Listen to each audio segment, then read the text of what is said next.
हार? ये तो बहुत महंगा लग रहा है। साहब को दे के आता हूँ।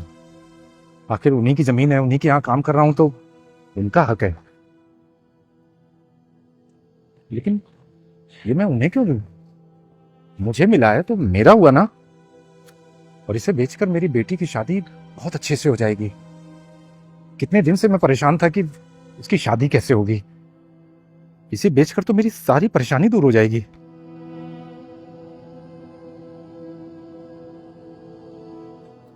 बेटी, जिंदगी में कुछ भी करना, लेकिन कभी बेईमानी की जिंदगी मत जीना।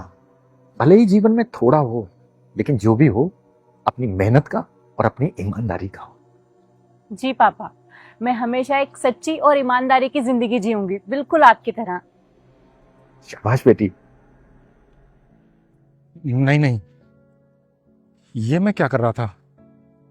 अपनी बेटी को तो मैं हमेशा ईमानदारी का पाठ पढ़ाता था और आज खुद बेईमानी करने जा रहा था। मेरी बेटी को पता चलेगा तो वो अपने बाप और उसकी ईमानदारी के बारे में क्या सोचेगी। अपनी बेटी की नजरों में गिर जाऊंगा मैं। मेरे लिए पैसे नहीं, अपनी बेटी की नजरों में इज्जत का ज्यादा महत्व है। मैं अपनी बेटी की नजरों में या किसी की नजरों में गिर नहीं सकता हूं। मैं इसे साहब को ही दे के आता हूं।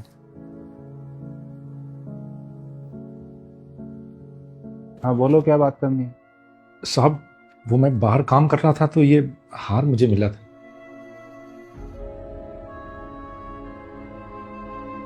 ये हार तुम्हें कहाँ मिला? वो मैं बाहर खुदाई कर रहा था तो एकदम से दिखाई दिया। मुझे साहब ये महंगा समझ में आया तो मैं आपके पास ले आया। मैं तुम्हें बता नहीं सकता तुमने ये हार मुझे देके मुझ पे कितना बड़ा एहसान किया है। वो कैसे साहब?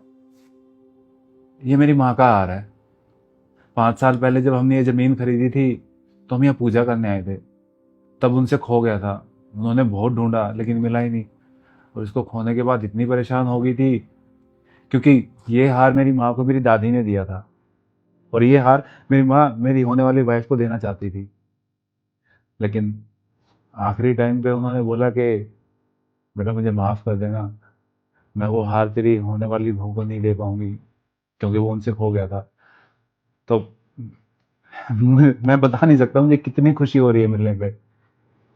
आपकी बात सुन के तो साहब मुझे भी बहुत खुशी हो रही है।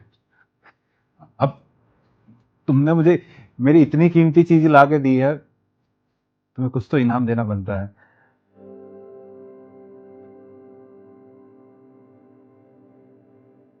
ये लो, ये तुम्हारा इनाम है। अरे नहीं साहब, मुझे ये पैसे नहीं चाहिए। वो तो आपकी चीज थी तो मैंने आपको दे दी। अरे रख लो, मुझे अच्छा लगेगा। नहीं साहब, मुझे ये पैसे नहीं चाहिए। अच्छा, तुम कुछ दिन पहले अपनी बेटी की शादी की बात कर रहे थे, परेशान लग रहे थे। जी साहब। तुम एक काम करना, कल अपनी बेटी को मेरे घर लेके आ जाना। ठीक है साहब, आ जाऊंगा।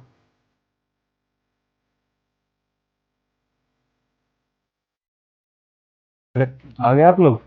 अरे बैठिए बैठिए। कैसे हो आप दोनों? अच्छे साहब। आप सोच रहे होंगे कि मैंने आपको यहाँ क्यों बुलाया है। जी साहब। देखिए, आप अपनी बेटी की शादी के लिए लड़का ढूंढ रहे हैं और मैं भी अपनी शादी के लिए लड़की ढूंढ रहा हूँ। मेरे मम्मी पापा हैं नहीं जो शादी की बात करे, इसलिए मैं खुद अपनी शादी की आपसे बात कर रहा हूँ। मैं आपकी बेटी से शादी करना चाहता हूँ, अगर आपको मंजूर है तो। साहब, ये आप क्या बोल रहे हैं? मैं सच बोल रहा हूँ, मैं आपकी बेटी से शादी करना चाहता हूँ। लेकिन साहब, आपकी कंपनी में काम करने वाला मामूली सा मजदूर हूं मैं। आप बड़े आदमी हैं साहब, करोड़पति आदमी हैं। ये कैसे हो सकता है? आप काम क्या करते हैं उससे कोई फर्क नहीं पड़ता, आप इंसान कैसे हो इससे बहुत फर्क पड़ता है।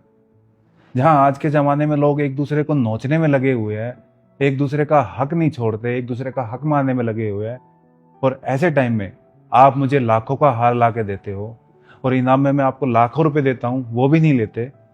ये आपकी ईमानदारी और आपकी इंसानियत दिखाती है।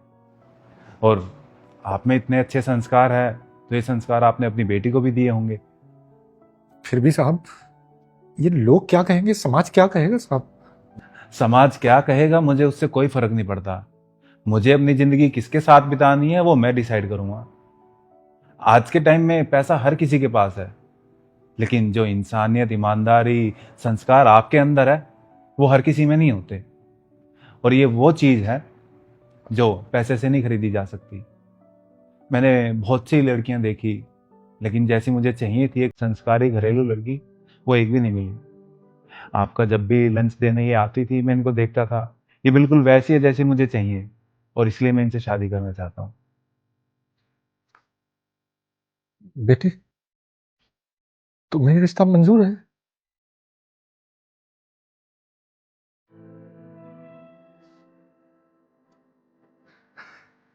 साहब, मुझे तो हाँ अभी भी सब कुछ सपने जैसा लग रहा है। कोई सपना नहीं है, ये हकीकत है। और मैं आज आपसे वादा करता हूँ कि आपकी बेटी को हमेशा खुश रखूंगा। ठीक है साहब। मैं कुछ मीठा लेके आता हूँ।